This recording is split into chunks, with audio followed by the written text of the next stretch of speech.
Good morning to everyone. Morning, Gabi. Gabi, it's cold in Holland. It's too in Germany, I think. It's cold. Nina, say it again, please. It's cold in Holland, Yes. so I think also in Germany. During the night, minus 10 degrees. Minus 10. Ah. Unexpected. About everything. Yeah. We're going to get our first vaccination this week, Nina. So we're happy about that. Yeah. I had one, and I have the second one in a few weeks. Yes. I didn't notice much. I didn't notice anything. Good. We have one this week and then one 2 days before we leave Hong Kong. So it's very good timing. John, Sarah, you have COVID or what?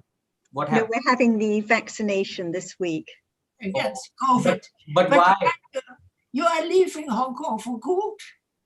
Well, what is ever for good? Yeah. But you are not.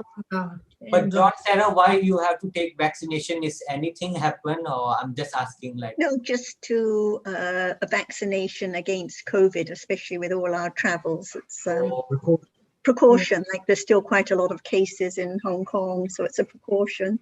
Yeah, but I heard in the news like Pfizer and all that someone take and died. So I'm not sure. I'm very afraid of vaccines sometimes.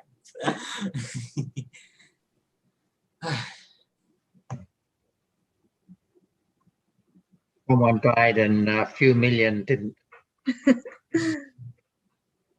It's like someone died in a motor car this morning, but you don't avoid going in a car. Ajahn, are you here now? Yeah. ค่ะสวัสดีค่ะทุกคน สวัสดีค่ะ สวัสดีค่ะอาจารย์ สวัสดีครับอาจารย์ สวัสดีครับ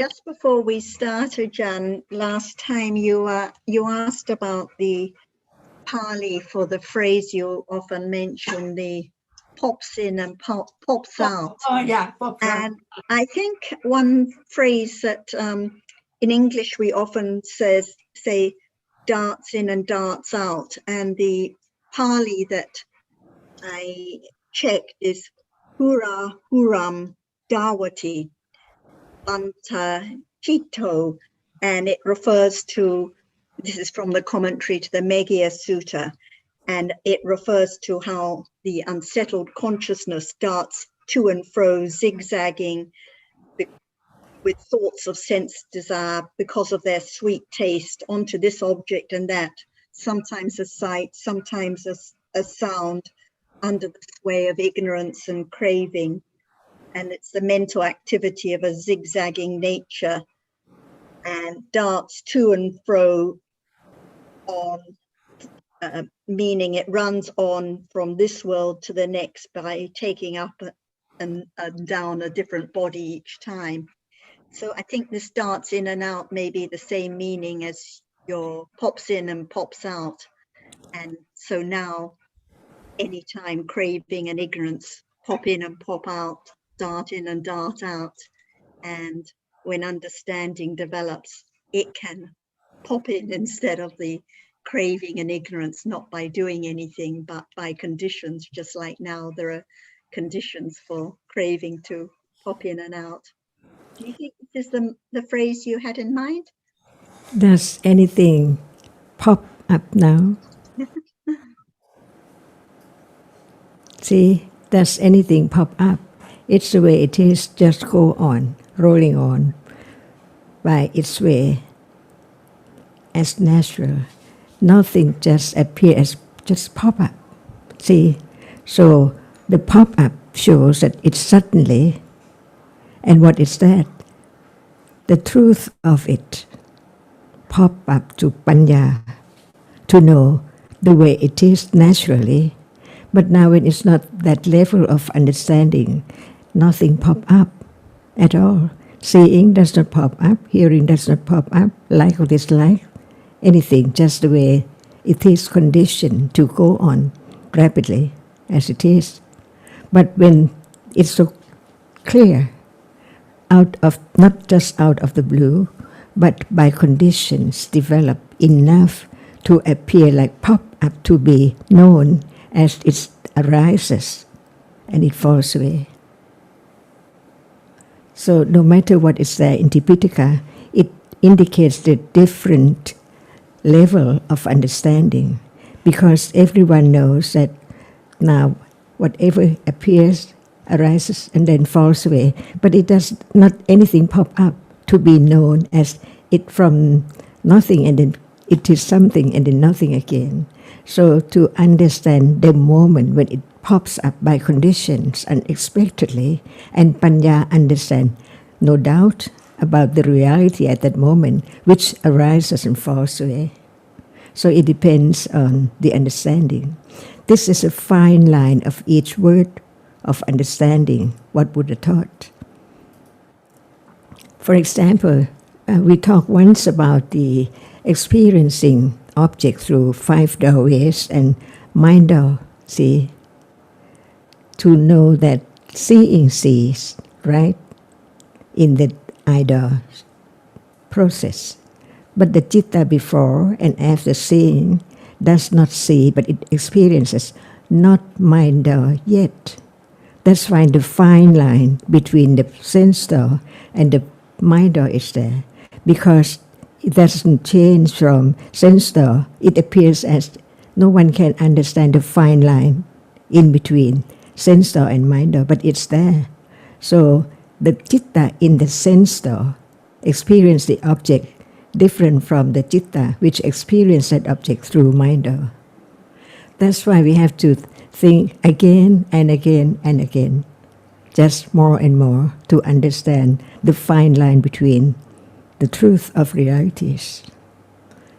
Even today, and then next day we can reconsider again, see, to it's clear and clearer and clearer and clearer. Just to know whether what is true. When it's true, does it appear as it is yet or not yet?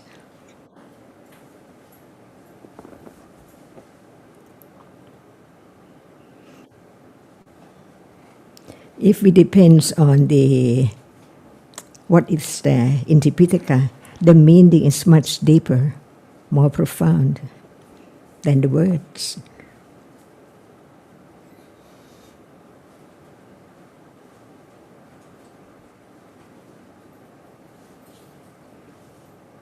That's why to consider and reconsider until Panya develops, to understand the difference between even the intellectual understanding and the patipati from the very beginning to more and more until it can condition moment of pativeda. No one knows when will it pop up.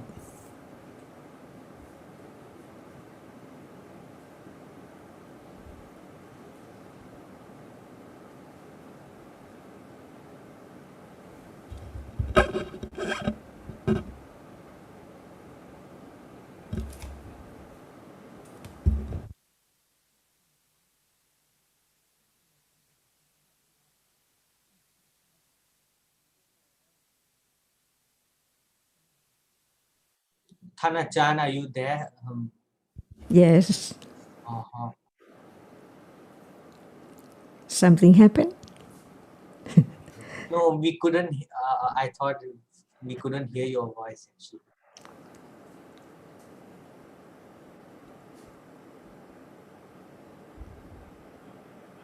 Will it pop up?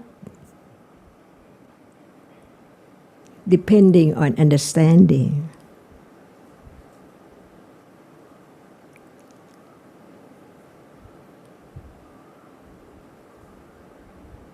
I find Ajahn very helpful that came up last time, the point of direct experience, because people think when they experience something directly, it is already awareness.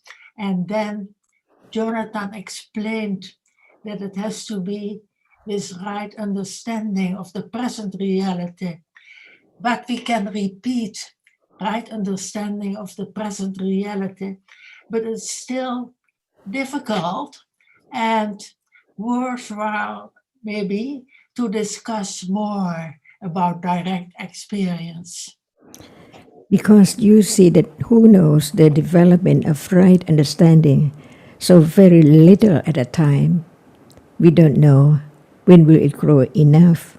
But from hearing again, it means that at that moment there is a little understanding, not forget. Because usually in a day there are moments of forgetfulness about that which appears all the time, even right now, see, because the understanding is not enough to make it direct understanding of the whatever appears now by conditions yet. But one day, as long as no time to think about the other thing, because there are conditions, just not forgetful about that which is now appearing. And we don't know what degree of understanding is there. It depends on understanding. For example, when we talk about hardness now, see, it's just like any moment when it appears. But what about the understanding?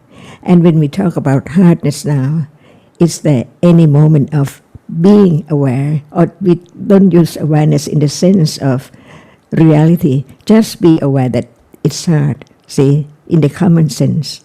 Even that, what about the understanding? But begin to not forget that all the truth of reality is there at this very moment, no matter it is seeing now, hearing now, thinking now, liking now, disliking now, whatever is there.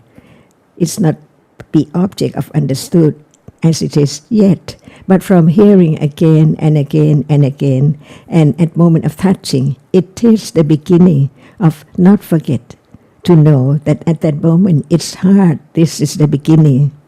Is it not direct? It is direct, but understanding is not enough. But it is the beginning of the development of understanding that can be known as it is. As it means that it arises and falls away, but it does not appear as it arises and falls away in the beginning, but it's there to be studied little by little by conditions. But it's not different from moment when there is something, understanding, even thinking about that hardness as it's there, a reality, not in word, but it's there. And then Panya develops to know that it can be known, understood better and better from at moment of touching there, and not forget that it's a reality. Like now, it is the beginning, but it depends on whether it becomes the object of direct awareness with direct understanding or not yet, or it just begins. Like we have something to plant, but we don't put it on the ground yet, see? But it's there. We touch it until it's there, on and on and on and on and on, unexpectedly, because this is the path of letting go from the very beginning. Touch it, see it's there as it is, but with some understanding as it's just hard. No thought about things in it or what is there, no cup, no thing. It's only that which appears to Panya to develop little by little when there is enough intellectual understanding as conditions. Just let go. This is the way to let go. This is why it's so profound, because no one can make it to be such and such as Buddha taught, but it's there to be studied, to be understood naturally with letting go, depending on conditions. That's why one understands how profound the teachings about realities is, because the reality itself is more profound, more subtle than words. But it has to be just what it appears now, naturally. I found it helpful last time that you showed by talking little by little, there is more understanding. And you gave the example of Kun Vichai, that we don't know him, and then you talk more about him, what he is like, little by little, very slowly, and then one can begin to understand what reality is like. You just see him, begin to see him, but not know him enough yet. As what you learned from someone who talk about him, see, as he is. Yeah. Mm-hmm.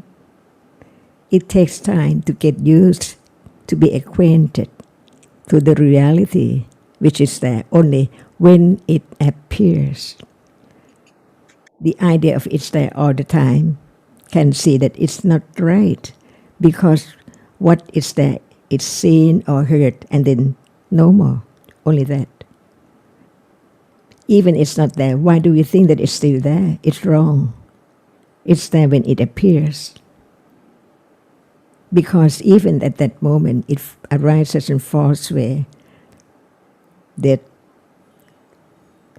sense process and the mind process with Bhavanka in between. But it's there. It can show up as Panya develops. Because the understanding is there about it enough.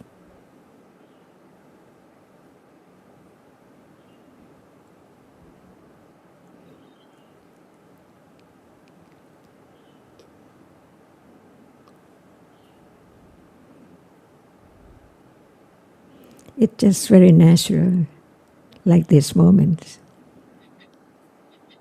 And at that very moment of understanding, it develops by Sankhara-khanda, Cetasikas arising, performing the functions from moment to moment.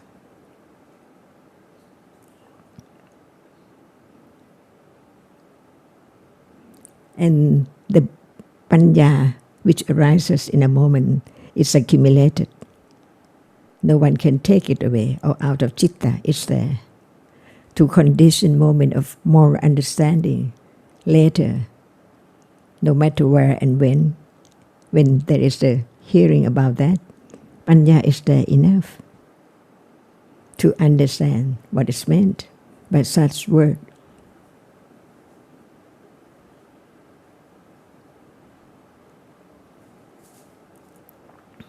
It's the Nina now.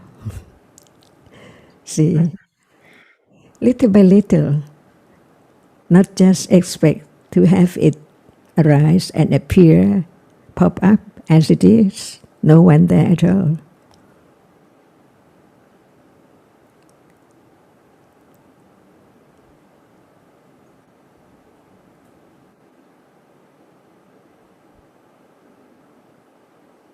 If there is no letting go at all, just try so hard to understand this or that, not understanding that which is now appearing, hinders the development of Panya to directly understand that which is now appearing.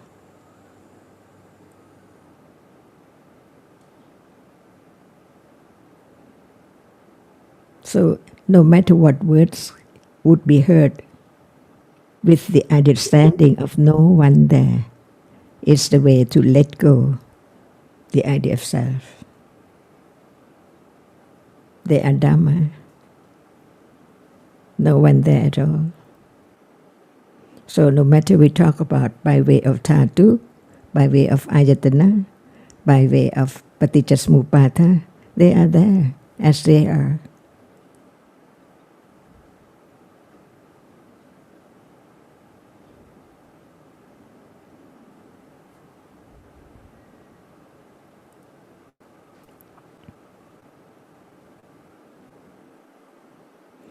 So Panya knows how much understanding about no self at moment of seeing, hearing, smelling, touching, experiencing, like or dislike.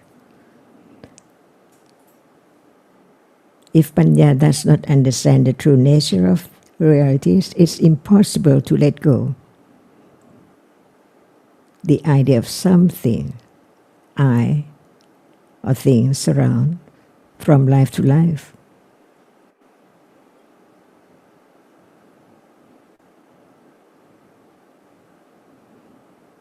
To know that even now, the understanding let go, the idea of self, even it's not strong enough.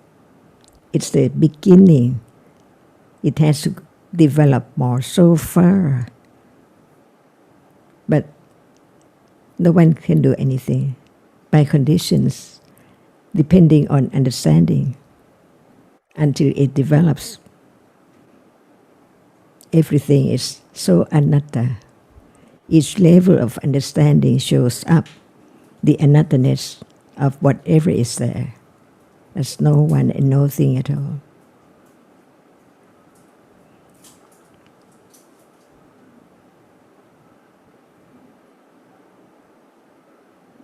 Can there be thinking about seeing right now?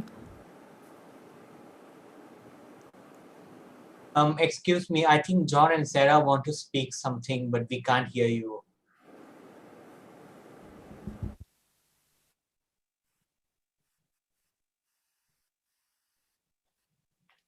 No sound.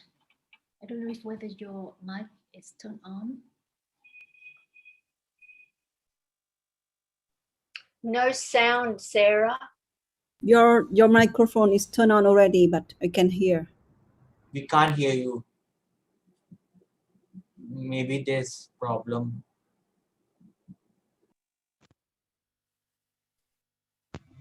Any better now? Okay. Yeah, I can hear you now. Yeah. When Ajahn was giving the example of Kun Wuchai, and I was thinking that in the text they use the word Vedana. If one doesn't know what the Pali word means, or one's never heard of it, you hear it and no thinking about it at all. If one's heard the word Vedana or feeling in English, but no understanding, then just thinking with ignorance or no long story, nothing much, or else thinking about a long story about my feeling. But if there has been the development of understanding and one hears just that one word Vedana, it can be a condition for highly developed understanding then and there, if that understanding has been accumulated. So it's just one word, but it depends on the ignorance or attachment or understanding at that moment when it's heard.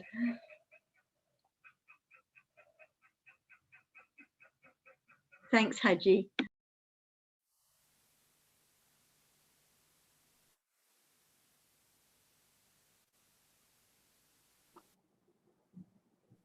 Thanachan, I have a question. I was listening to your Thai like clip video.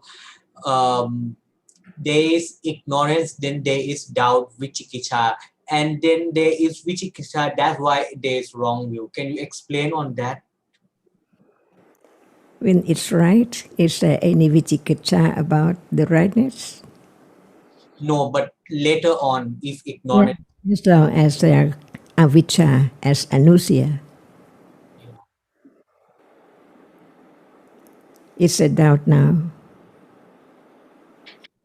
Not sure, not known. Cannot. That's it. Just learn about it. But when time comes, it depends on understanding it or not. And how can doubt lead to wrong view? Can you explain that perhaps? When there is right understanding, is there any doubt? No. There is no doubt when understand. But as long as it's there, it can condition moment of doubt, wrong understanding. Even right now, about that which appears like the characteristic which experiences an object now not I. Like Thanachan, what I heard that you said that because have doubt in Buddha teaching, have doubt in Buddha, Dhamma, and Sangha. That's why think that we already know, but actually don't know, so it's wrong. As long as the reality does not appear as it is, how can you have confidence on the truth that Buddha has enlightened that? Yeah.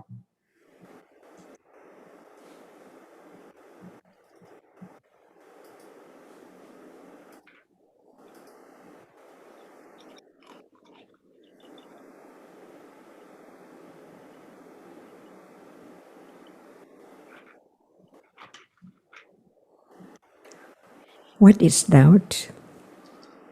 Doubt in reality. Not you. Not me. Mm-hmm. It's gone. Yeah. It doesn't last forever. It's just appear and gone.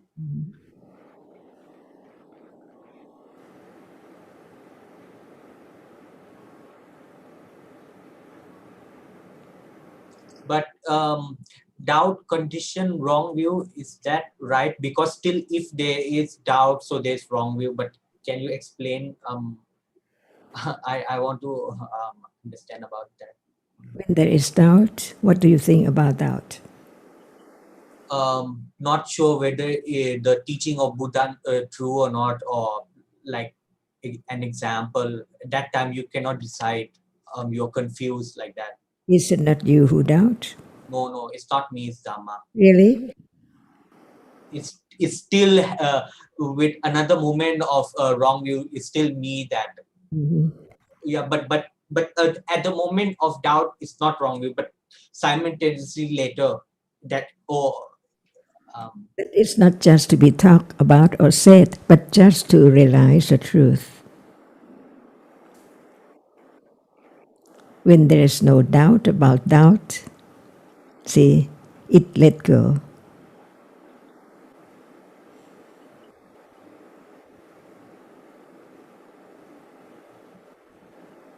No doubt about doubt, and that let go doubt little by little.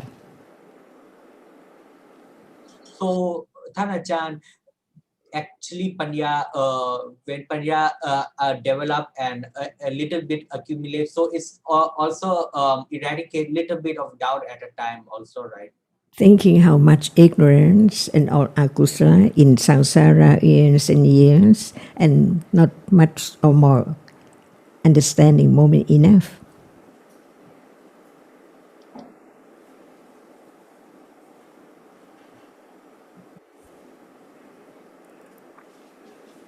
Otherwise, there is no understanding of parami.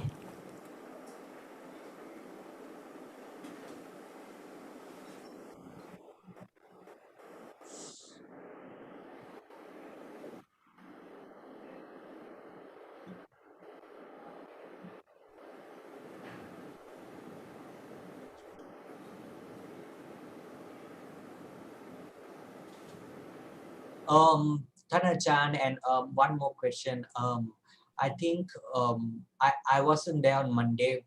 Kukucha, which John and Sarah, my dad told that which is eradicated at Sotapanna and the Kukucha that eradicated at Anagami. Can you tell the difference again? I want to understand about it. What we don't have to think about Sotapanna or Anagami, but thinking about now. And what is Kukucha? When is Kukucha? And what is the characteristic of that reality? It's a guilty, like guilty, not doing good. It arises with what chitta? No. It has to arise. It arises with what kind of chitta? Tosamula chitta. Tosamula chitta. What is the feeling then?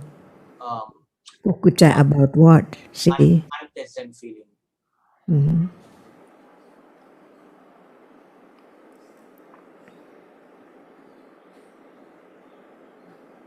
But if they like regret and all that, but they usually always be the idea of self that, oh, this should have been done, I should have done good, or I shouldn't have done bad. Like it has simultaneously like moment of wrong view and kukucha. Can Panya understand it as just a reality? Yes. This is a way to eradicate the idea of self, the understanding of any reality as not self, when it's there.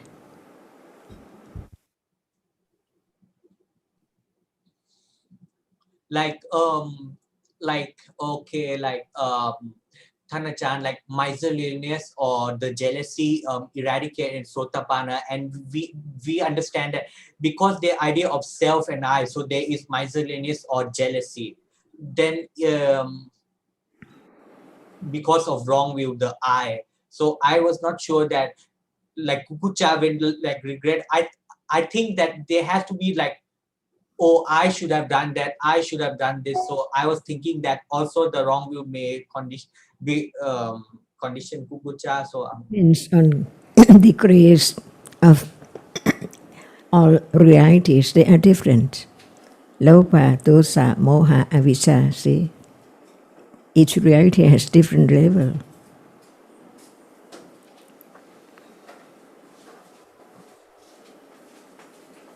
So usually I think, like you say, when they're thinking about the past and what could have been done different, and the idea of I is so common, thinking about I and how I should have behaved in a different way, how I shouldn't have spoken out last week or something like this. So it's all about I. It's not the understanding of the reality of kukucha when it arises.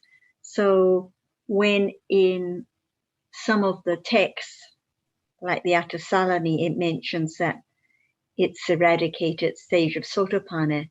Any wrong view is eradicated. So any regret motivated or prompted by that wrong view is eradicated, but they cannot arise together. But still, it's the clinging to I that conditions the unhappiness or the regret when it's not the way I think it should have been. But in other texts, when it mentions it's eradicated at stage of anagami, then it's referring to the very subtle kind of unpleasantness, but no more wrong idea, because all unpleasant feeling or dosa is eradicated at that stage. So that's why different texts, and they're both right. but yeah, I understand, because if the strength of kukucha is strong, it has to come from the wrong view that, oh, I should have been done this, done that. It just show like someone so deeply regret is show that it has to come from wrong view that can give a powerful kukucha. And it comes in so quickly, like, oh, silly that I tripped over the leg of the table or something like that. So quickly, it's all about what I should have done.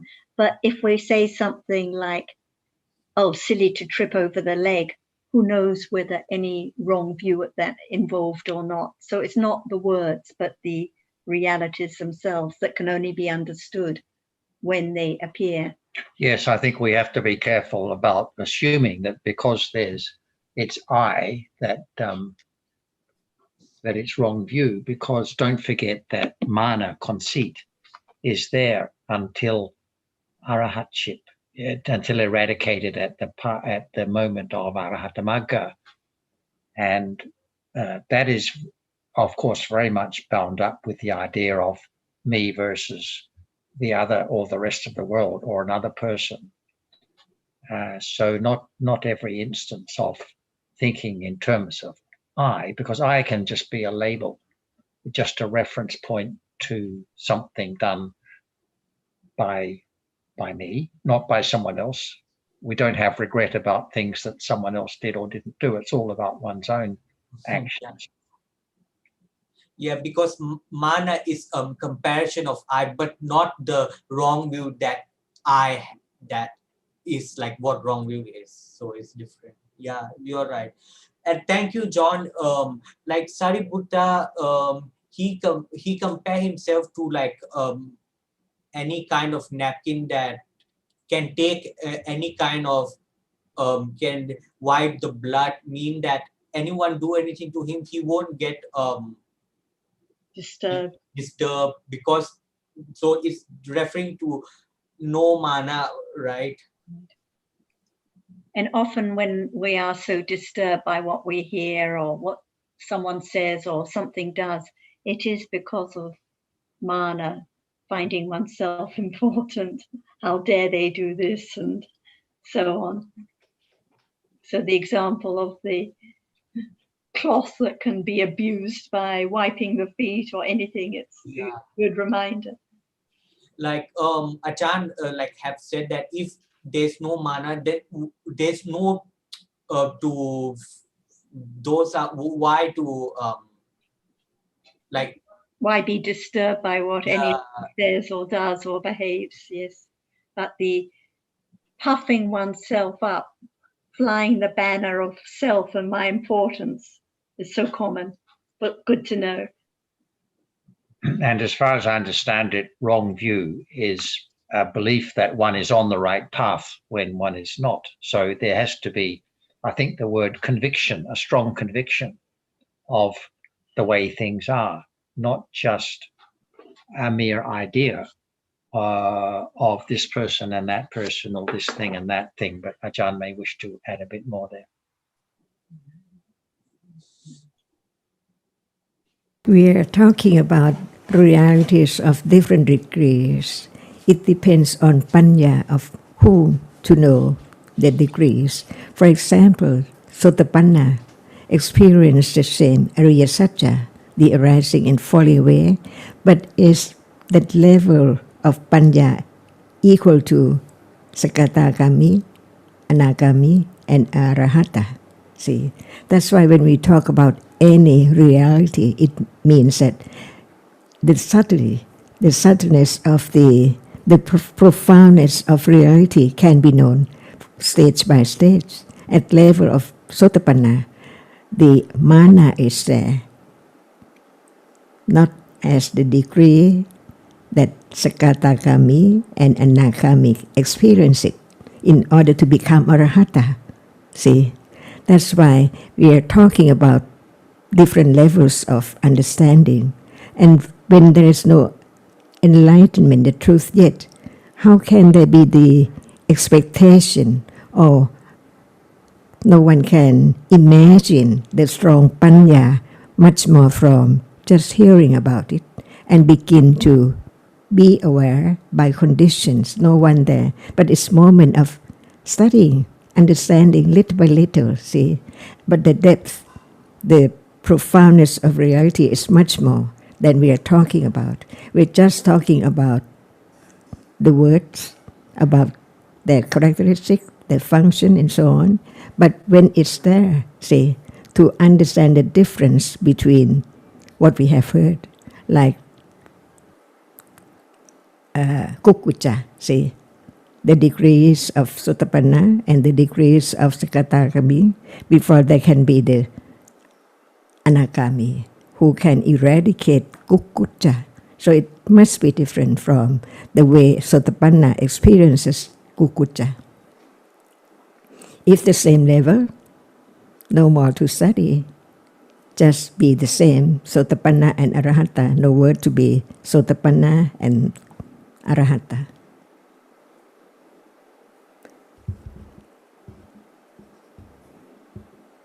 Can you hear me? Yes, Thanachan, yes, we can hear you.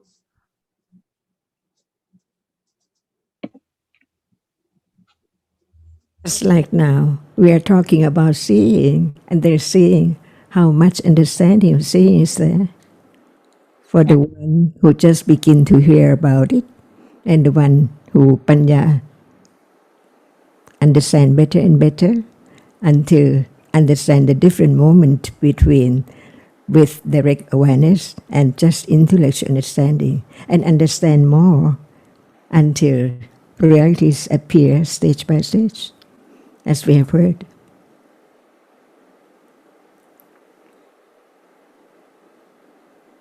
Actually, now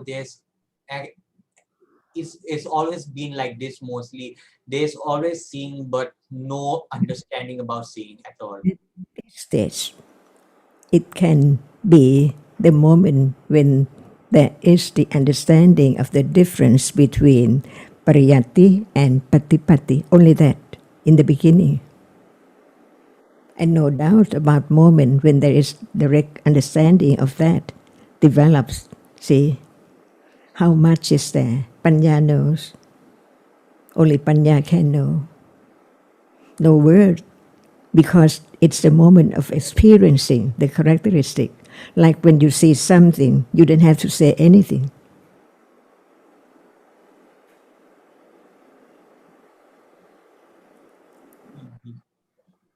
Yeah, we don't have to say.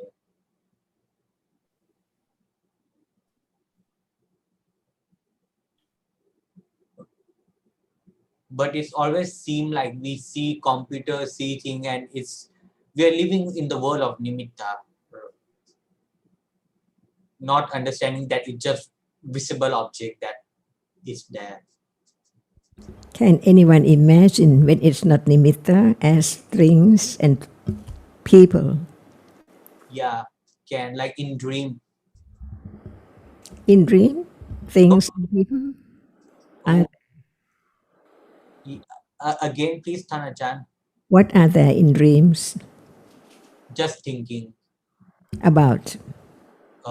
People or anything. Exactly like now, but no sensor process. Seeing in the dream is not seeing now. So when the world open up, not being covered, it's another world.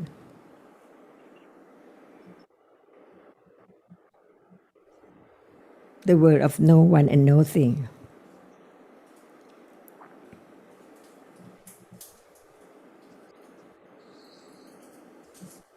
But we all have accumulate all the ignorance and wrong views since so many in samsara. So there's always a strong cling to all the doorway, like seeing also, take it already, see people, see flowers, see all this. And That's why listen to any word, consider the truth, and reconsider until there's a little more understanding, until it's understanding more than the beginning.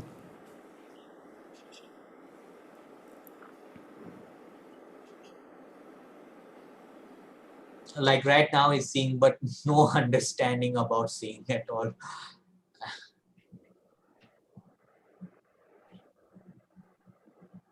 Who's Kunvichai? Where is he? If you haven't heard about that, how can you know? But you haven't met him yet.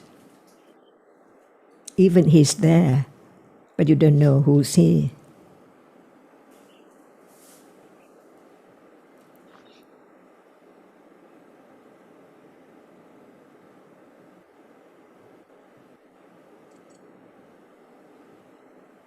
Thanachan, yeah, I just have one more question. I was listening to the Thai discussion that pity the gossiping one. You said that if we talk about other people, which is not true, like not true about that person, then that is considered gossip. But what about people who like to talk about, like, oh, someone did bad, someone did that?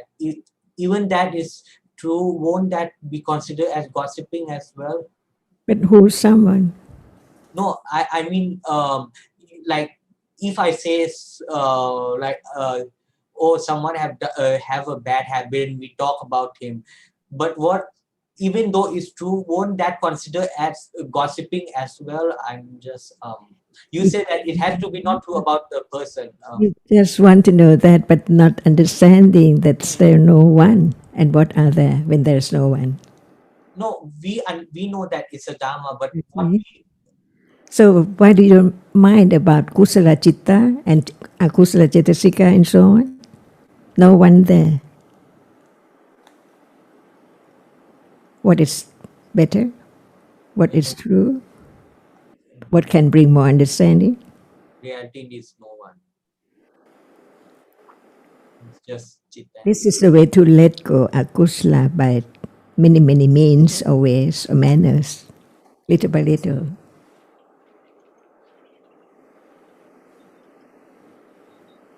And also we can say, Harjit, that such talk is obviously agusala, isn't it? And it doesn't matter whether it falls under, for example, gossip, or it falls under divisive speech, or whatever kind of speech it has to be classified as is unimportant, really. The fact is it must be agusala.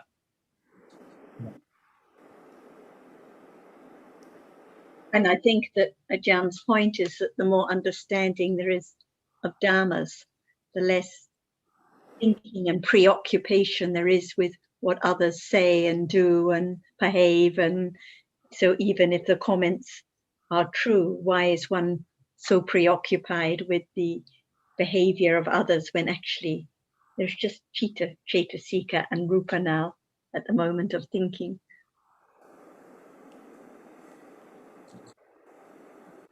You're absolutely right. If that moment can be the understanding of Dhamma, say, much better than thinking about the other behavior.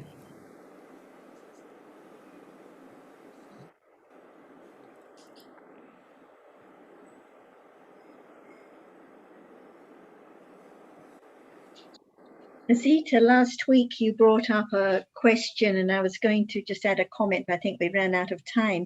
You said that you had heard Ajahn saying or asking, does he want to give or to understand the Four Noble Truths? You remember this?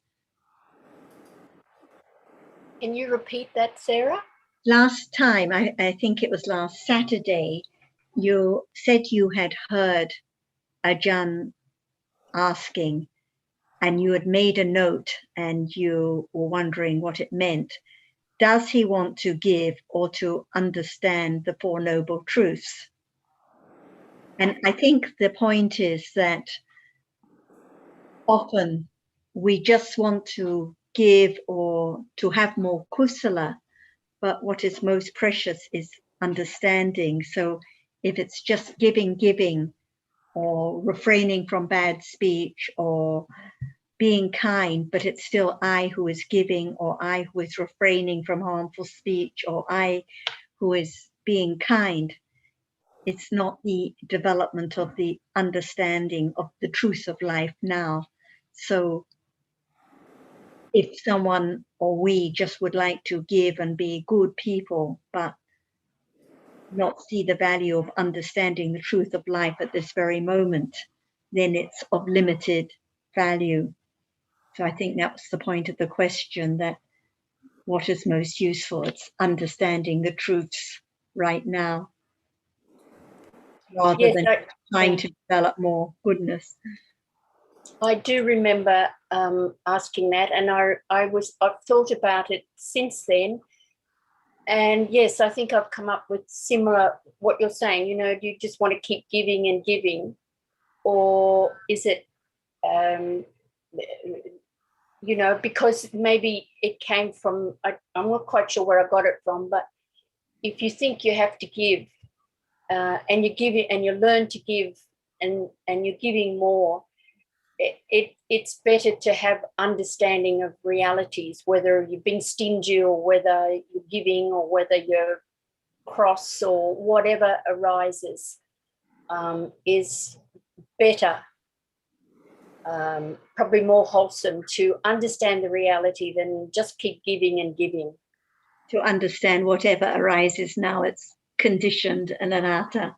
Otherwise, it's wanting to give to be a good person for me, just wanting to do more and more good. But what about understanding, even at this moment when one wants to give? What about the chitta now, whether it's kusala or akusala? What about the understanding that it's just conditioned dharma and anatta? And I think that was the point in the behind the question. And Sarah, I just want to ask, if we say want to give is lobha, so it's not a dan because it's attachment, right? It has to be a wholesome deed. And right? without understanding of Dharma, understanding Dharma, as anatta, there will never be the knowing of when there are moments of kusala, when giving and thinking of the other's welfare, and when there is lobha, when it's just wanting to give for myself to get results. So that's not done because it's lobha. It has to be wholesome deed. Yes. Yeah. So rather than just wanting to give and give, understanding now is what is really precious. Otherwise, there can just be more and more clinging to oneself, clinging to my good self. So Right. that's not good deed. That's not No. wholesome deed. No, it's just accumulating more More clinging. akusala. Yes. I have one other question, and it's regarding Araka Gochara, and I'm still not quite sure exactly what that means. Upanisya Gochara is the developing understanding, but I don't quite understand what Araka Gochara means. Maybe Tanachan can help there. Before Araka Kojara, what Kojara is there? There are three kinds of Kojara by this way, or aspects. I understand it to be Upanisya Gochara, Araka Gochara, and then Upanibandha Gochara, but I kind of don't understand what Araka Gochara means. What is the first one? Upanisya Gochara. What is that? It's the understanding, developing understanding. By oneself, just think about it, or how come to be Upanisya Kojara for anyone? Haven't heard, haven't been developed, no understanding. So it's the Kojara of the Buddha and his disciples. That's why it's not ordinary aramana, but it is Upanisya Kojara, to be accumulated, to develop, to be object of direct understanding of this very moment or any moment. See, can anyone eradicate wrong understanding without understanding the truth? No, definitely not. That's why the word of truth about realities are taught by the Buddha, and it's his aramana. Another word for Kojara is different from ordinary Kojara and aramana. See, it's the Buddha's Kojara, aramana, and the followers of those who understand the truth and know who's he, the Buddha, to understand what is meant by the object of experiences of the Buddha and his disciple. If no one understands the truth of Nama and Rupa at all, can there be even a little understanding of no self and nothing? So the words of the truth is Upanisya Kojara, developed on, accumulated on and on, to become strong enough to araka, protect ones from akusala by conditions, because there are still conditions for akusala to arise. But without the words of truth at all, how can there be condition to araka, protect one from akusala and wrong understanding, so that it can lead to nibbanda kojara, upanibanda kojara? Nothing about other things, just reading, developing, understanding the truth time by time, so that they can be conditioned for enlighten the truth of whatever appears now. From the first Upanisya Kojara, and then Araka, not lead one to akusala, to enjoy whatever which has been enjoyed before, but enjoy the understanding of the truth by conditions. Even it is moment of akusala, panya can be there by condition to understand it, protect one from not understanding the truth, and still take it for I, for me, all the time. Until it becomes the habit, uppanibanda, to just give time or spend time to understand the teachings. No matter it is the way of intellectual understanding, pariyati, or patipatti, or pativeda by conditions. To let go the very strong accumulation of akusala and wrong view of self or things. So when one have come to the word, the Upanishad Kojara, and then the Araka Kojara, and then Upanipanda Kojara, one knows understanding the truth, which can protect one from wrong understanding and other akusala. That's why it needs parami, not just only panya, but other parami as well, to support and condition panya.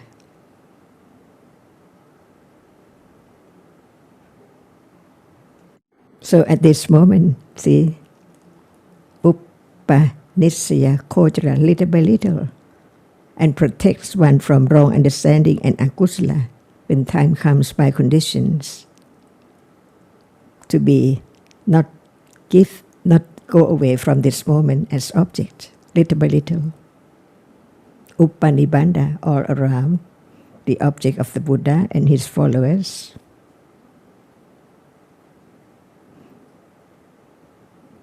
So that object that you speak of the Buddha and his followers, that's just any object that arises now that wisdom can be aware of. Or from the very beginning, pariyati, confidence never changes, that it has to be now. Araka, one to go to meditation center or do other things. And then Upanibanda always come by conditions. From moment to moment, more and more, little by little, the difference between the one who hasn't heard and the one who has heard and the one who has become Sotapanna, and before that, so many panya to develop on and on, all kinds, to be Sakatakami, and understanding the very subtle akusala to be anagami, and more than that, to be arahata. The clinging to sensuous object, and what about the clinging to beings? See,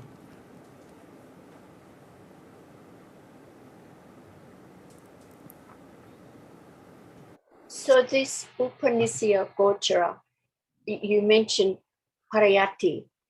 You wouldn't call them the same thing, would you? Matter is panya. It's panya, yes, but it seems like it's extended a bit more. Like parayati to me, yes, it's panya, it's intellectual understanding. Enough to protect moments of akusala and wrong understanding. Yes, I think so. Yes, I mean, when there is the knowledge that it's not okay to say something nasty to someone, you hold your tongue, so to speak, and there's learning to do that because there's developing understanding. It's not useful to say that about someone. It's you or just a reality, depending on conditions. See, we cannot select, we cannot measure. They are there, stage by stage, moment to moment, by conditions. the one who understands the teachings and the one who does not understand the truth at all. What about kusala and akusala? See, the one who understands the teachings still have akusala, lobha, dosa, and moha, but less ignorance about the truth of self, no self. See, and it also depends on other accumulation too.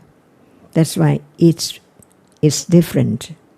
Only once in samsara does not belong to anyone at all.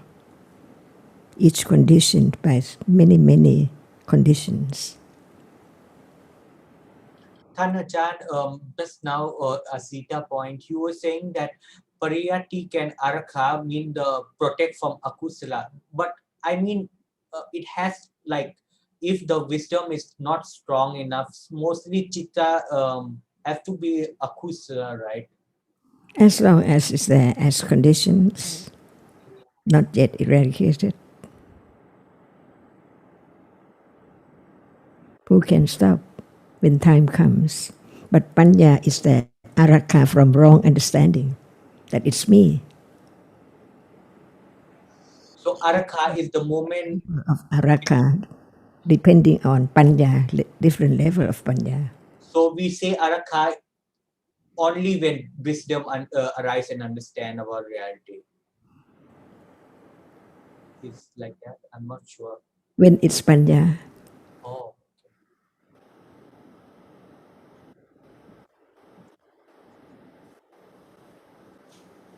So araka has to be panya because it's araka is the protection from agusala. So it isn't just ordinary dana. It has to be the understanding of whatever is arisen at that moment. But even though moment of kusala without panya, won't that consider as arakha? Because at that time it's protect from akusala. At that very moment, you would like to find out, work out, or understanding that it's not me and no one. Yeah. Not arakha when you try to think about, to work out what it is. But it arakha from thinking like that to understand the truth of it. Oh, okay, I see. So it has to be wisdom. Yeah.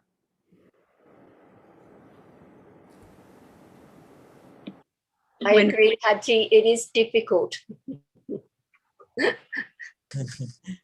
when we're talking about the three kinds of Gotra, Upanishad, Araka, and Upanibandha, it's talking about the development of understanding of realities. So in this context, it's always referring to the development of understanding and the protection that the understanding of realities brings about, leading to the higher understanding. Because understand the truth, that's why it protects. That's right. Like we were just saying about the example of speaking about someone else. So the more understanding there is that there are just different realities here or there, just different cetasikas and rupas, which are conditioned, gradually leads to more protection from thinking or speaking out in those ways.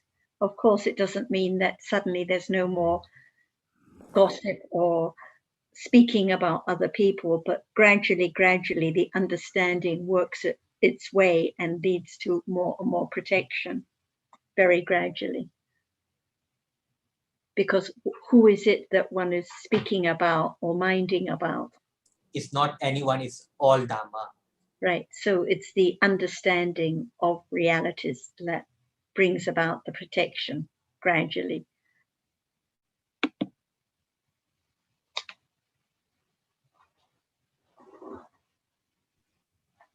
Thank you. Thank you, Ajahn. Thank you, John Sarah. Thank you, Ajahn.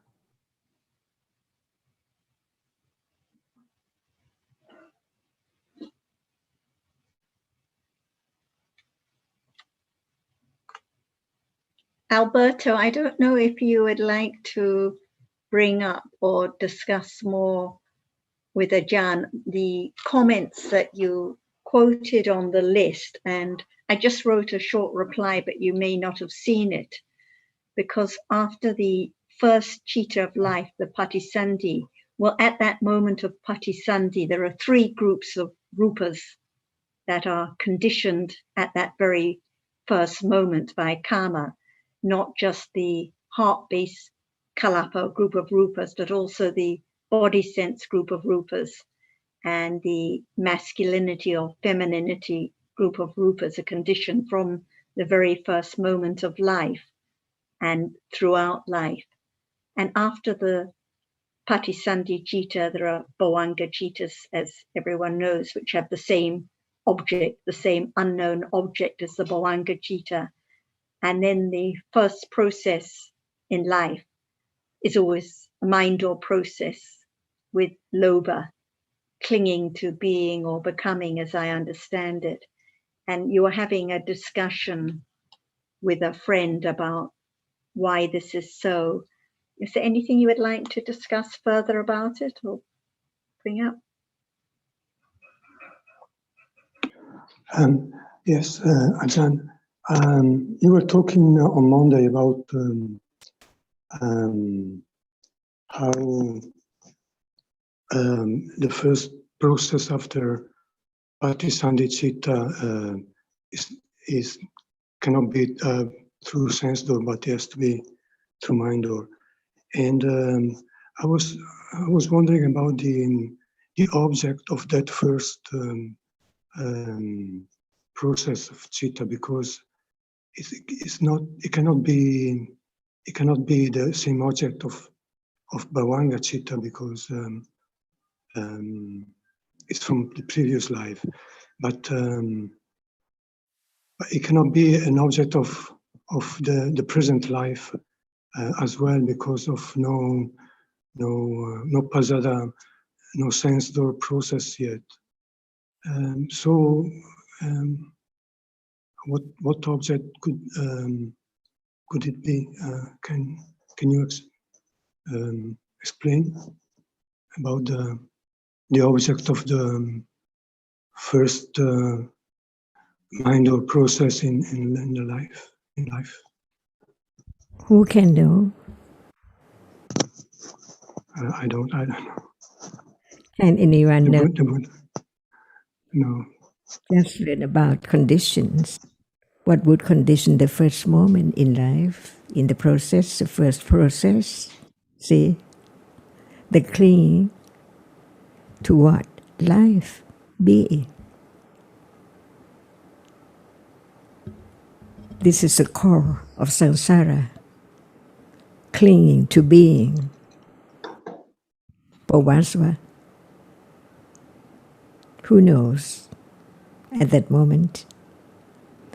When the object is not a sense at all, and not the story of anything yet, but it's the experiences with clinging. It can be known sometimes, but the first process, see, nothing appear yet. But what is there as a process? The first process, who knows? But the conditions, the accumulation of attachment to bhava, bhavasava, is there. Not kamasava. See? So, if this is taught, could it be true? But can anyone know? But thinking about conditions, what would condition such object, the first process in life? It does mean to believe, because no one can have such great wisdom as Buddha. See? But thinking of reasoning, what can be the first process in life? When what is there in the womb, not big at all, very, very tiny, see? And just the first process, see? Not bhavanka. It's just begin to experience something appear, but not appear as sense object. or story of anything yet. But the being is there, experiences is there. That's why to understand that which experiences, it has to be such. Only the experiences is there as object.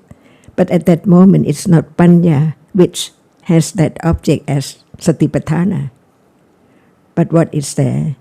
Can it be the sense story, object so very tiny? How tiny it is. 3 groups of rupa cannot be seen. Dhamma. Sorry, Ajahn.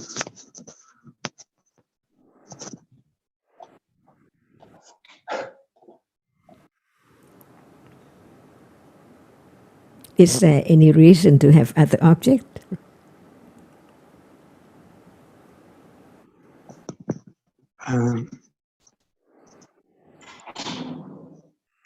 When you wake up in the morning, no story sometimes, no sound, no sense object, it's there. So very short. It depends on how many processes, who knows. Even right now, uncountable. So when it's the first thing about the first in life, no matter in what life, in the Abhajapumi or Brahma Loka or what, or wherever, the first process. Yeah, you were saying it's by accumulation, so must be from the previous life. Have you found any place saying talking about other object? No. Not at all. The truth is the truth. It depends on who can experience it.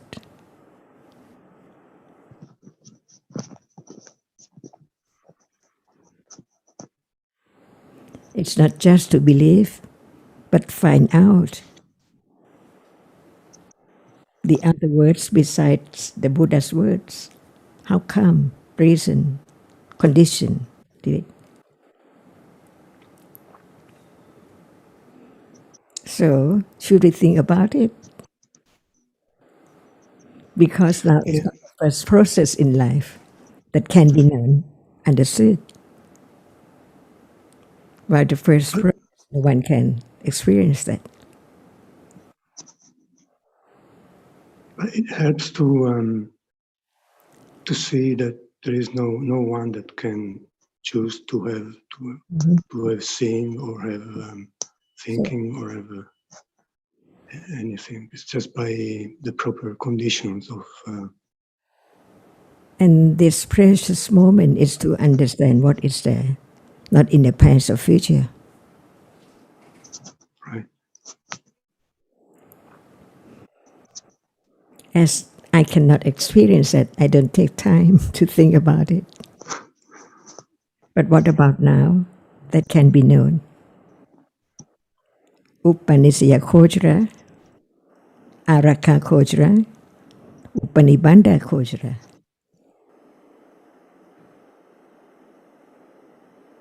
Whatever clinging arises now, no matter it's strong lobha or the most subtle of the clinging to being, like Ajahn said, maybe first thing in the morning for an instant, or the very subtle clinging of the anagami, or the first clinging in life. It's always by accumulation. So any clinging is by accumulation. Yeah, thank you, Sarah, for correcting my mistakes. No, it's a good topic to discuss. And actually, Alberto, I had written down what Ajahn had said, and it was I had similar thoughts as you, but we're talking about rebirth in the human realm. Ajahn, what about when there's rebirth in a heavenly realm, when like spontaneous rebirth with all the faculties? Is it still a mind, the first? Is it still the first one a mindal process? How? That is what the way it is. Unknown, but the Buddha taught. Can you find it another way in his teaching about the first process? Well, I'm really not going to go looking for it because I'll never know. And by conditions too, see. Just experience what is the object, with what kind of citta. Cling is there.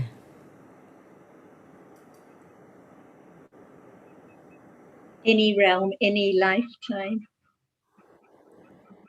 But Sarah, can I ask you, if suppose we were in hell, there wouldn't be any clinging to be in hell. I'm not sure. Like no one want to suffer, so Haji, it's clinging to just being. There is clinging. Clinging to bhava, just being. And probably then the dosa will start. But that first one is clinging to just being. Just because it is in the hell realm doesn't mean there cannot be any lobha arising. clinging of being. Clinging to just living, to wanting to be. Why is there rebirth in any realm, in hell realm or any realm, if there was no clinging, no conditions for birth at all? Like Arahata already eradicate that. So no more birth, no more clinging. It's just mean clinging to being. It's not about just clinging to existing, to living, being alive. Yes. Yeah, okay. So as soon as like morning, like we just wake up, they already be clinging to living already, right? Yes. Commonly. It is like even in hell realm. It is a reality, or it's just a concept when you say that clinging to being? Clinging to having another citta, clinging to life. We call it life or being, but it's just a concept representing realities. So it means to having life carry on, more citta after citta. Like whether now, any understanding or no understanding. Like I heard Ajahn said in Thai, like that was in Thai section, and Ajahn asked Ajahn Anop, one Ajahn there, that if now you would go to heaven, right now you die, would you?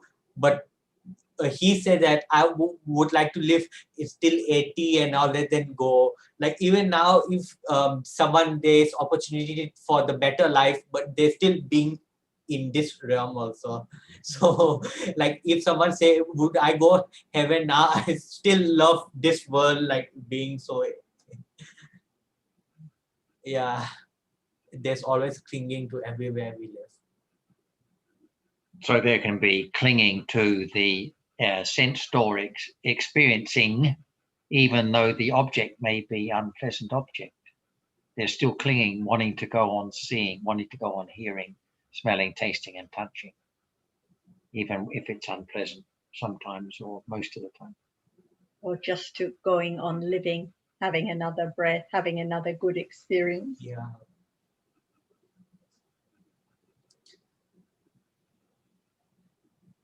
Like if I ask anyone want to die right now, I wouldn't say no. I clearly the clinging to live. Yeah.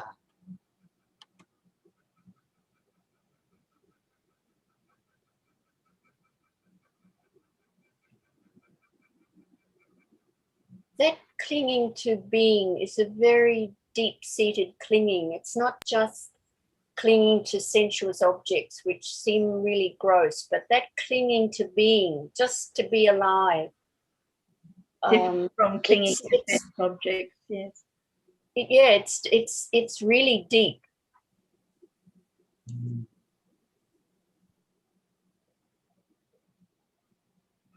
Yeah. True.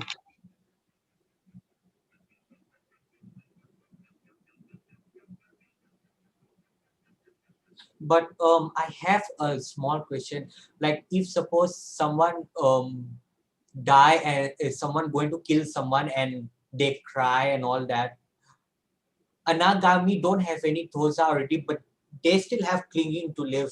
They wouldn't if someone said that I will shoot you, they wouldn't be upset, right? But they still have clinging to live.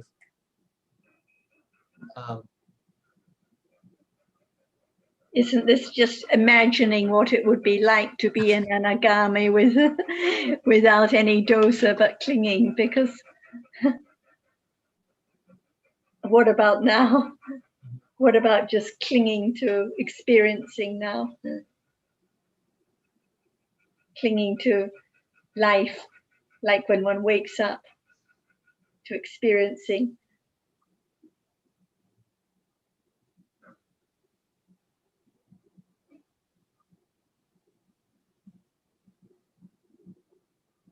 Yeah, it has to be understanding, then we lost in the story. Yeah, we just think, oh, what would it be like if I were wandering around as an arahat with no clinging, or if I was an anagami and had no dosa? What? But it's actually still the story of me or someone. Not reality understand. now. No. Yes. Another fantasy. But it's natural. We always fantasy in samsara, so we can't expect to. We always been like this in samsara, so it will go on because of what habit that we accumulated. But one day, little bit by little, like in this live opportunity to listen Dhamma. So. And it's just like the fantasy of the movie, or the fantasy of what the life of the anagami would be like, and whether he would associate with people and this and that. But it's just another another fantasy, another story. And I have heard Ajahn said like samsara is like a movie and all that, and the director is moha. Yes. Yeah, because as long as ignorance, it will keep on direct each life. This life be a human, this life be in hell and all that. This is the ignorance and craving darting in, following this object and that object and this story and that story, lifetime to lifetime. Yeah. So at this moment, it's the moha, the clinging that is to be known, not what it would be like to live as an anagami, but what about the clinging at this moment? As long as moha will keep direct to be next life, to be this person, to be that person, until panya. Point of the darting in, taking up another body and another whole set of stories and fantasies. Yes. Life is just. We think because it's about Dharma, we think that, oh, if one is fantasizing about Nibbana or the Anagami, the Arahat, then it's good because it's about Dharma, but actually nothing to do with pariyati or understanding of reality now.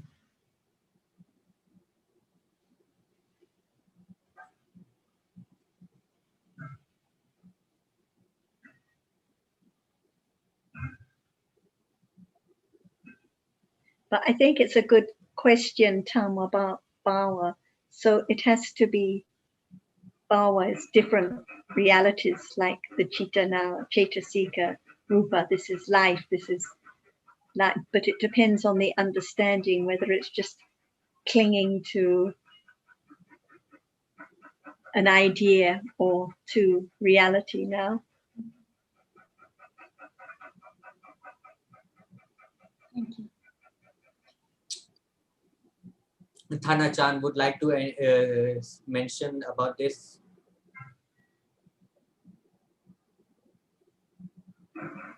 On understanding.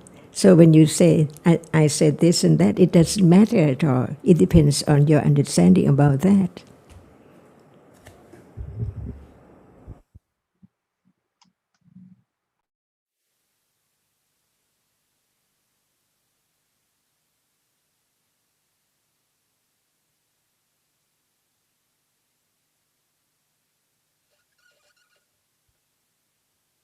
So it has to be your own understanding.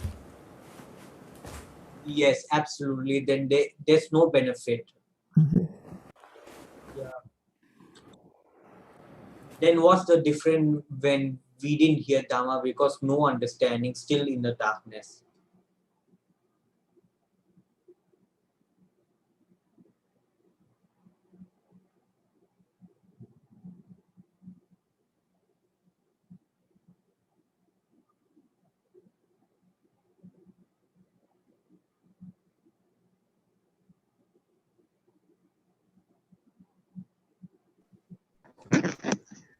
Ajahn, I also wanted to ask about the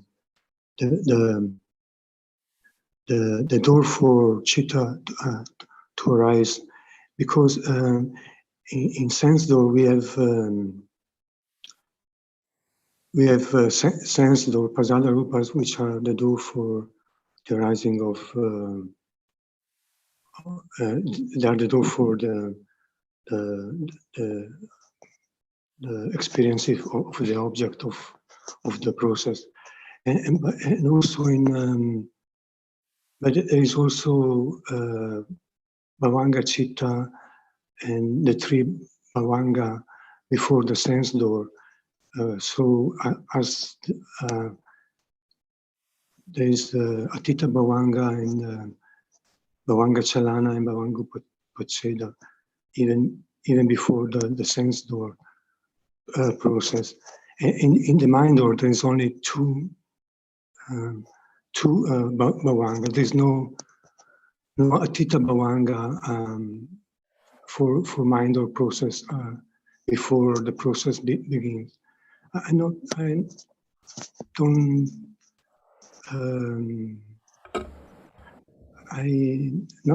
sure about the reason of the difference between the sense door and the mind door bhavangas.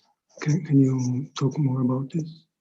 The mind doesn't need any rupa to impinge on the sense door at all, right? It can think about anything. Yeah, right. There's no sense door before. In the dream, no sense door, but there is thinking. So it doesn't need the rupa to impinge on the eye base. And as soon as it impinges, it's bhavanka, atita bhavanka, to indicate how long will the rupa last. Because when the rupa impinges on the idol, sometimes there are more bhavanka than just 3 moments. So the life of the rupa stays on for not 17 moments. So even at sleep, while one is fast asleep or any time, to show the length of the rupa, how long will it last, we use the word to understand when does it arise. At moment when it arises, it impinges on, and it goes on for 17 moments of chitta, and then no one can keep it or make it stay on at all. It shows the life or the length of the rupa. Only that. See? It doesn't have to do anything with the sense door. But since it has fallen away, so the sense door process cannot be after it has gone, after the rupa has gone. Only that. Just how long a rupa lasts, 17 moments. If it arises with at moment of seeing consciousness, it lasts on to the 17 moments only. That's all. But the mind doesn't need the rupa to impinge on the sense door. It can arise by conditions, even when there is no seeing and hearing at all. But when it arises without the seeing process, it does not experience the same replica object which sees before. Only that. That's why no matter how much we think about our reality that we've seen, it's not just like the moment when it's there to be seen at all. Even it's so clear, but it's not the same. This is what is meant by sense door and mind door. You were talking about the fine line between the sense door and the mind door. Yes, I think it helps to have them like different moment, but the same, not the same process because they are different, but the same object, the same. So the question is whether the citta in the sense process Does it experience the same or like object when it's experienced through minder? Not at all.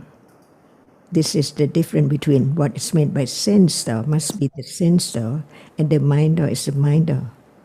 Because the citta, which experiences but not see, experiences the same object, not the replica of that object which has fallen away yet.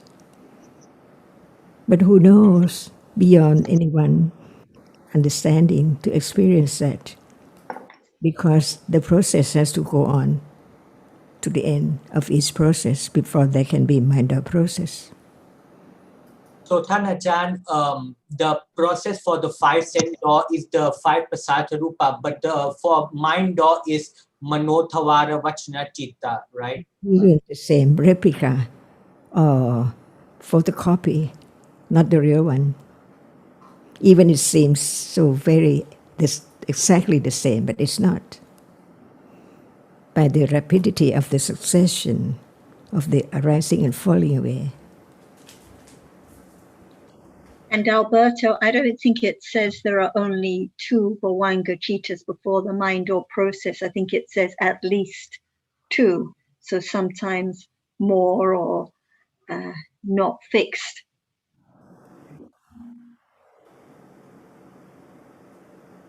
And by different person too, like the Bhavanga of Buddha, where he performed the Yamaka Patihara, see different ones all the time. Yes. Depending on accumulations and conditions. Yes, I think that is when it's only 2, but other times it's more. So Usually more. But Yamaka Patihara. just very special circumstance when it's only 2. I didn't get it when the Buddha performed. What did he perform, Ajahn? So fast. The twin miracles. Okay. Yeah, and then so it's like one mind or process rapidly following the other, and just 2 Bhavanga Chittas in between. So it seems like it's the same time. Okay. But this is very unusual, special circumstance just for the Buddha. So we should understand what appear now, because that is not in our position to understand, I think.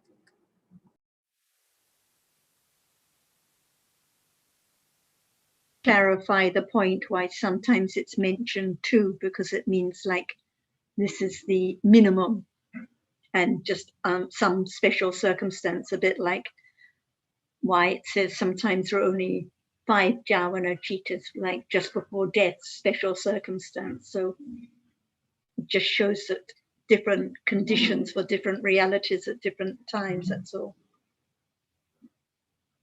Not a rule that there are only 2 Bhavanga Chittas before the mind or process only.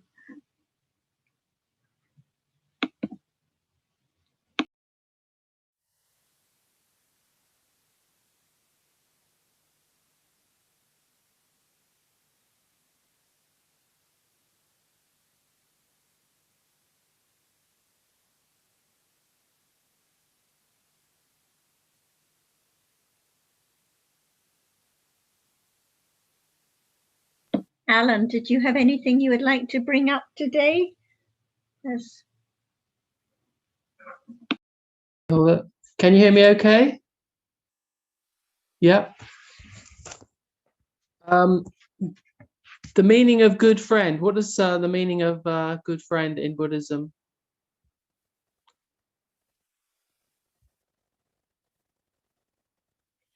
Yeah, did you hear me? Yeah, yes, I can't yes. hear you. We hear you, yes. I think we were pausing to see if Ajahn would like to answer you first. Okay. What is a friend? Somebody who is helpful to you, somebody who has your interests at heart. So what is good friend? Somebody who you benefit from by being with. So who's your good friend?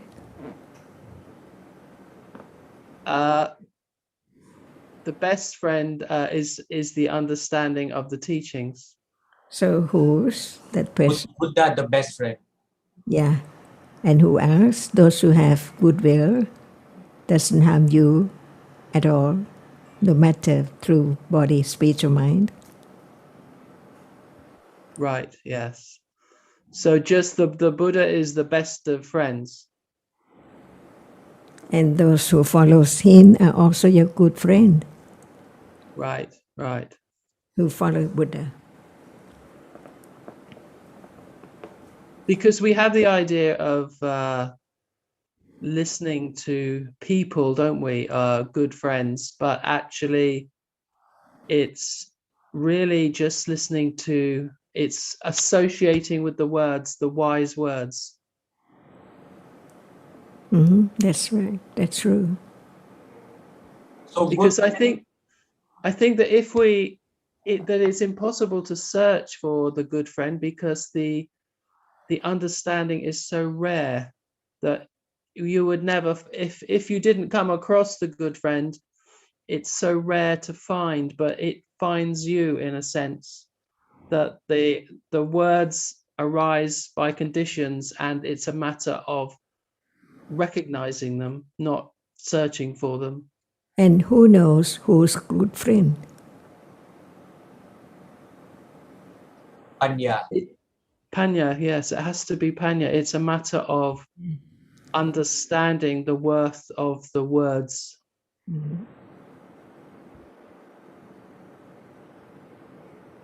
So it's not somebody. So good friend has to be Kalyanimit, and the topmost Kalyanimit is Buddha. Yes, and his disciples. Yes, yeah. Like we all also, like Thanachan is our Kalyanimita, and all of us who discussion Dhamma and all that, because for right understanding. I just try to talk about the truth of the Buddha's word to anyone who can understand. It's his own understanding. And Alan, I think the point you're making is that you say you can't look for a good friend. It just it either happens or it doesn't. It's conditioned by. Yes, I think that actually the words of truth are so rare that if you don't come across the right friend, if you search for the right friend, you will not you wouldn't find them. It is very rare. Is it not conditioned by deeds in the past, whether or not Yes, come yes. across a good friend in a given life? I think so. Yeah, I think that it's conditioned. The words are conditioned to arise. Yeah, for sure. And I guess that it's a bit of a trap when we think of a person who has understanding. It has to be the words which represent the truth. Right, and one doesn't know when those words are going to be heard, or out of whose mouth they may come. Yes, that it could be any time, any place. It could be. It's not the place which is relevant. It's just by conditions that those words happen. Yeah. Like it's rarely to meet good friends. Like this life, we have the opportunity, like as a human, and found Dhamma. So it's rare to find a good friend like this life, but mostly then it's all ignorance and all that. Yes, and that's why it's called a triple gem, isn't it? Their gems are very valuable and very rare. Yeah. Yeah. Okay. That's what I was just reflecting on, that what the meaning of good friends, because it's not a matter of just being with the good friend, is it? But it's the association. The association is associating with the understanding of those words, not just being with that person.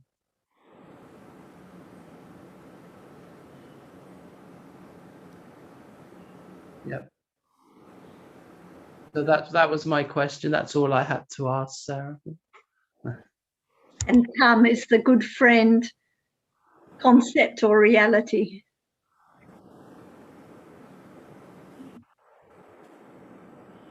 Sorry, you're asking Tam. Tham, yeah.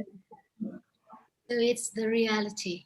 Yeah, because I think it's like the Bawa question. So if one doesn't know about realities and one talks about the good friend, it's just the concept, the idea that there is this person or that person that is the good friend. But when one understands more about realities, one knows that even though we talk about this person or that person as a good friend, actually it's just Chitta, Cetasika and Rupa only. Very good. Because it's Cetasika or Chitta that is good, it's not a person that is good. Yeah.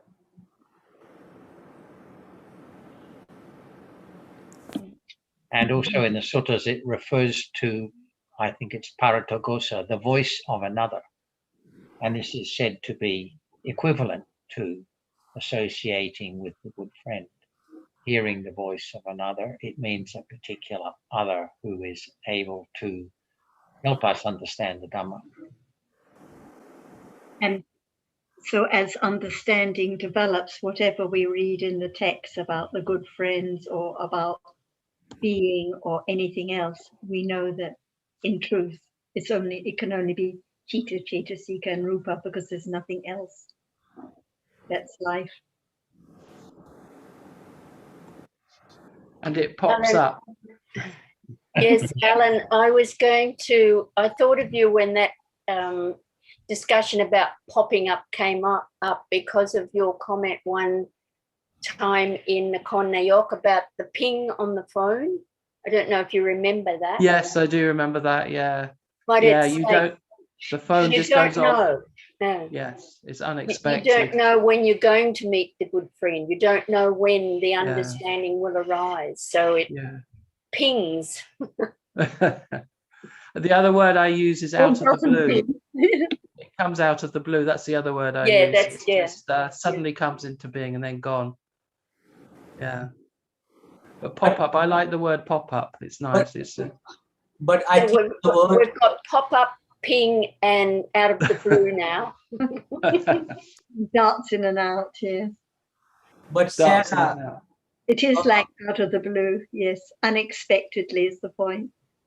But we can't using out of the blue. It's like it has to be like Dhamma has to be by condition. They cannot come out of the blue. So I'm not sure that the. Can you explain to me? I think it means from nothing.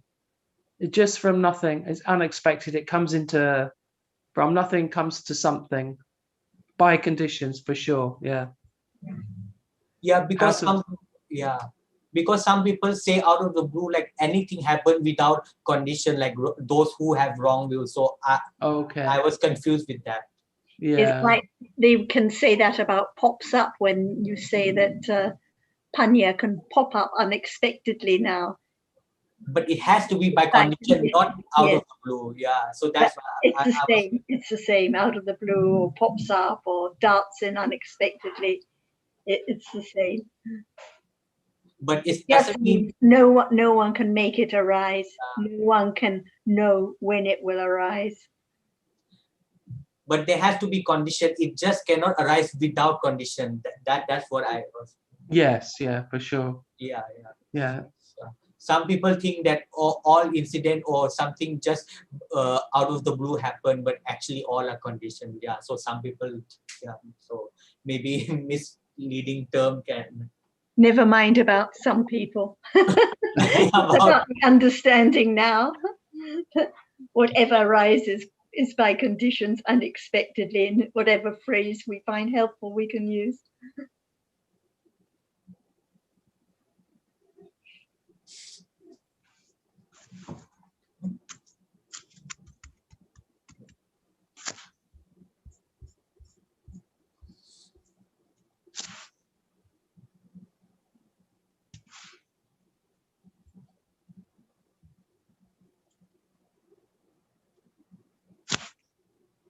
Tadao, did you want to bring up anything today? Any question or point?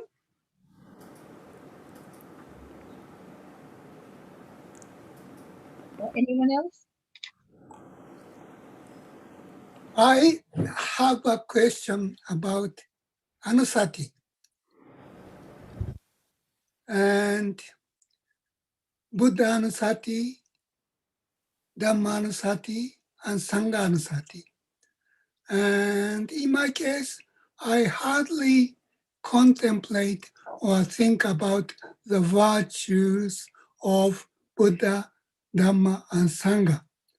And this may be out of my attachment, but how can one think about the virtue of triple gems? That's my question.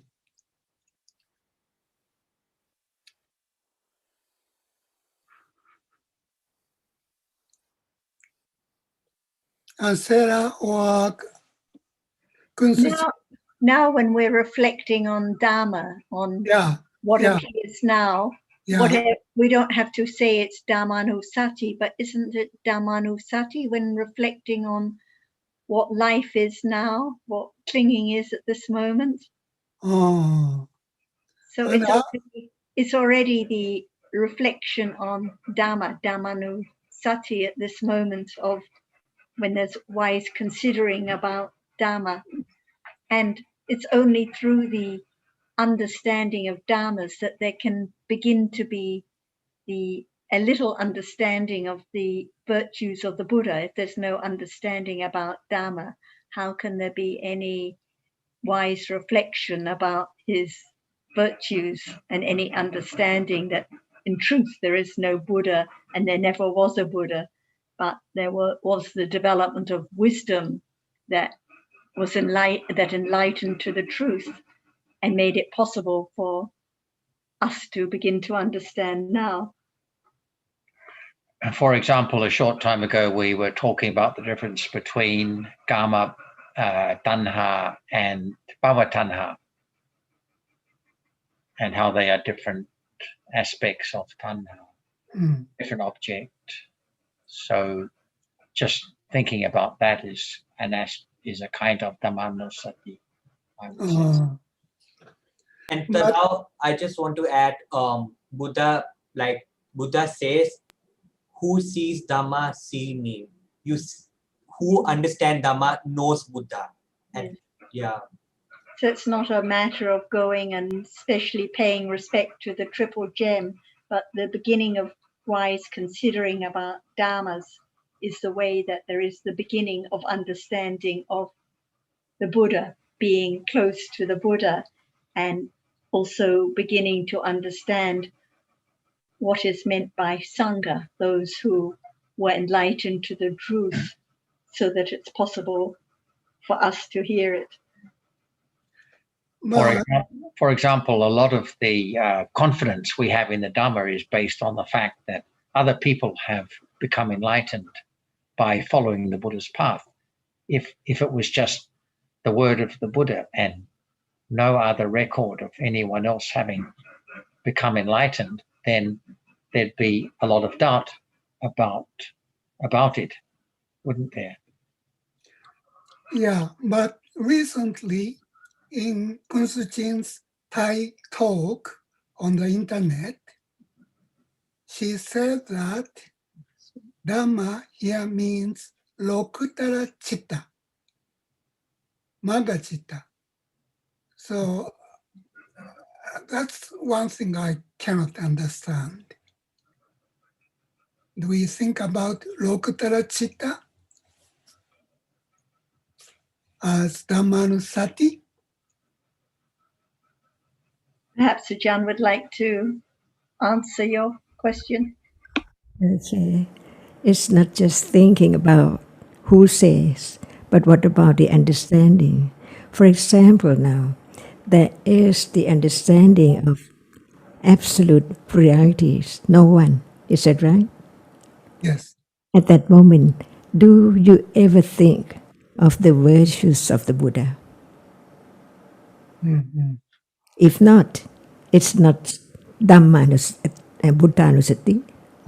But at any moment when there is understanding, you don't forget or didn't forget about who brings about this understanding to the whole universal. See? And by then it is reflecting on the virtues of the Buddha. It is not proper time to sit or try to think about this and that, but any moment when the citta is full of gratitude, how come to understand that which is hidden, even right now, and it appears clearer and clearer, little by little, by whom? See, that is the moment of thinking about Buddha, Buddhanusati. See, it's not just the something to do, as something to perform, but it's the moment of understanding, and never forget about the virtues of the person, the one who has enlightened, who brought the light to the world, see, and so on. And that is Buddhanusati. So it depends on conditions, how much in a day or not at all. See, and it depends on whether someone say that he or she thinks of me very often. See, not the Buddha, not the Dhamma. It depends. See, because it all depends on conditions. When one sees the value of understanding the truth to understanding the nature of reality right now, by way of Bodhipakkhiya Dhamma, one can think about the virtues of the wholesome Bodhipakkhiya Dhamma, the virtues of Bodhipakkhiya Dhamma. No one there at all. And that is Dhammanusati. And when you think of the person who has enlightened, it depends who can force, who can bring this person or that person to such thinking or thought, or by conditions. When you think about your friends, what friend you are thinking about? You have many friends, but you think about that particular friend, see, by conditions. So all depends on conditions. But we can think about the goodness or the virtues of anyone, depending on conditions. It is not time to think about Buddha. It's time to think about Dhamma. No, not at all. But at that very moment, what is meant by sati, not forgetful, to remember, reflect on the virtues of the Buddha. Otherwise, how can there be such understanding of that which is not self at all? For a long, long time ago, but it is opened up by the words of truth from the enlightened one. And that moment, it is sati, which think about the virtues of the Buddha. And in Pali, it is just the moment of thinking about the virtues of the Buddha, Buddhanusati. So when there are sati and panya, that's the opportunity to think about the virtues of the When Buddha. there's no understanding at all, how can there be thinking about the virtues of the Buddha? No understanding how much panya so great beyond anyone's in the world or the universal. So it's not like reciting Itipiso Bhagava Arahan Samma Sambuddho. What does it mean? That doesn't mean so much. And what is the understanding? Nothing. So it cannot be sati, and it cannot be the Buddhanusati at all. Oh, good. Thank you very much. Pardon? Thank you.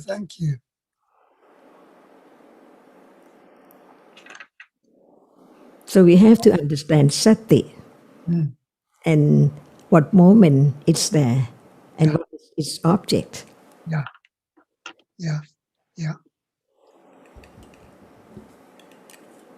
It can be this moment, any moment by conditions. So when there are sati and panya, which understand realities, it's the opportunity to contemplate on Buddha, Dhamma, and Sangha's virtues. Without understanding, can there be Buddhanusati? Just saying out. Itipiso, what does it mean? Yeah. Only the translation. Yes. And I would like just to add, Buddha says that the way to worship me is not by pay respect by or see the Buddha statue and pay respect, but the understanding of Dhamma, that is worship three triple gems.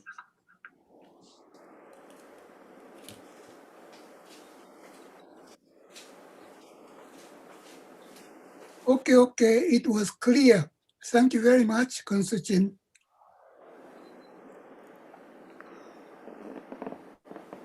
I appreciate your understanding very much. Very good. Very helpful. Thank you. Letting go ignorance, wrong understanding. And Tadao, I would like to add, the one, if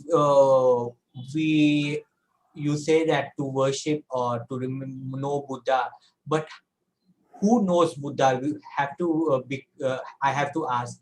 It has to be the one who understand Dhamma, right? That person knows Dhamma and have Buddha as Sarana. Then not that anyone knows by his name all that, but his value, his ultimate wisdom, ultimate compassion, his purity by Panya. When we understand Dhamma, then we know him.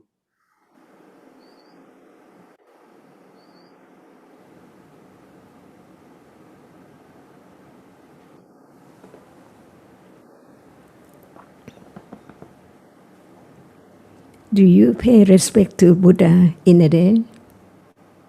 The truth is, when there's understanding, that is the respect to. You wake up and before you go into bed to sleep, When you thought about Buddha at all? if it's with it can be with akusala, that not respect. It has to be with. Because how you do know whether it is kusala or nakusala? Because so very, very fine. Oh. But Thanajan, it has to be a moment of kusala, and the most important is understanding. So the moment of paying respect, what about citta at that very moment? When there's no understanding of his teaching at all, and when there is the understanding of his teaching, citta is different. Yes. The respect is different by different citta.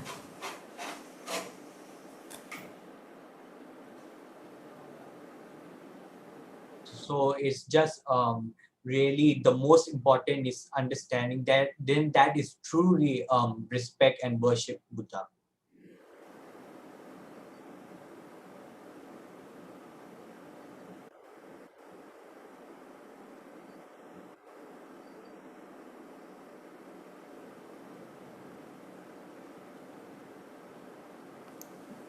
Did Buddha himself respect anything?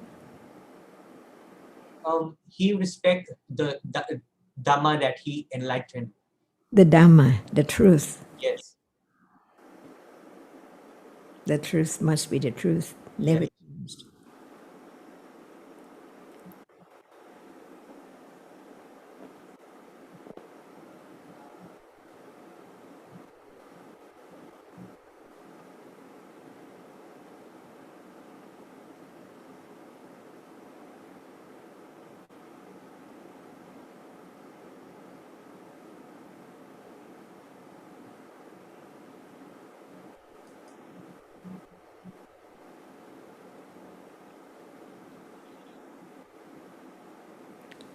Is it time now?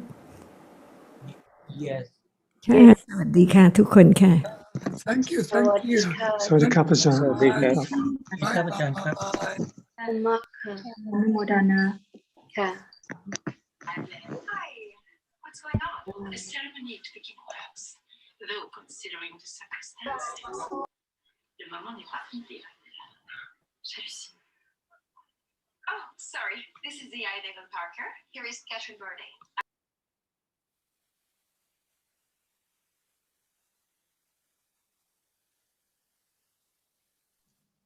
ครับ Ajahn and everybody. Thank you for everything. Kun Sarah, Kun John, thank you for today. I will ask Kun M to make sure that he put you guys as the co-host on Monday as well. And we cannot hear you. We cannot hear you at all, Kun Sarah. I cannot hear you.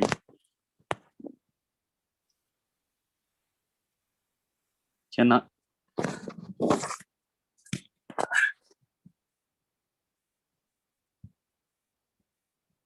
There's no sound. We cannot hear you. Never mind. I'll email you. I'll email you. Goodbye.